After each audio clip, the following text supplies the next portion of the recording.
Thanks for clicking on a very special year-end edition of Zeitgeist. I'm Willie Geist. You've seen all manner of drippy tributes to the year that was.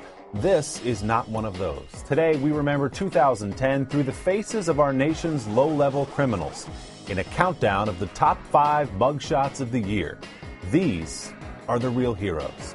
Let's dive right in at number 5, a repeat customer.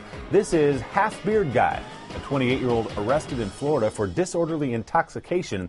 He's got the double rat tails coming out the side for added impact. Now, you'll remember that Half Beard Guy burst onto the mugshot scene last year with the look first shown off in this 2009 booking photo. Good to have him back with us again this year. At number 4, I allegedly swallowed a bag of cocaine guy. Young man from Massachusetts making a late push to get on the list, arrested just a few weeks ago.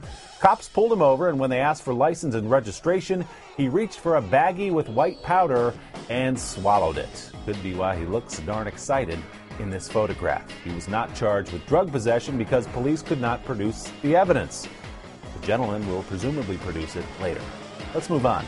At number 3, this gentleman makes our list not just for the wonderful contrast provided by the pasty forehead and the beet red mug, but also for his crime.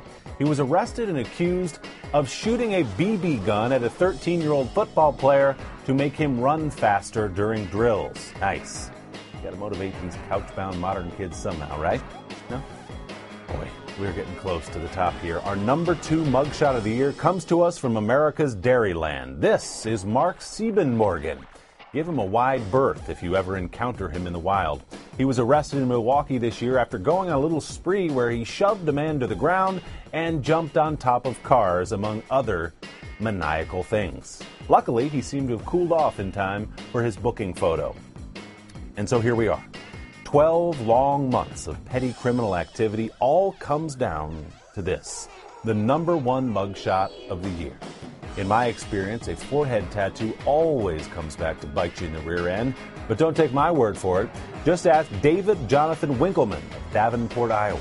The short version of the story is that old Dave heard his favorite radio station, KORB, make a joking offer of a 6-figure payout for any listener who would get the call letters tattooed across his head. Well, Winklemania here missed the joke part and bit on the offer.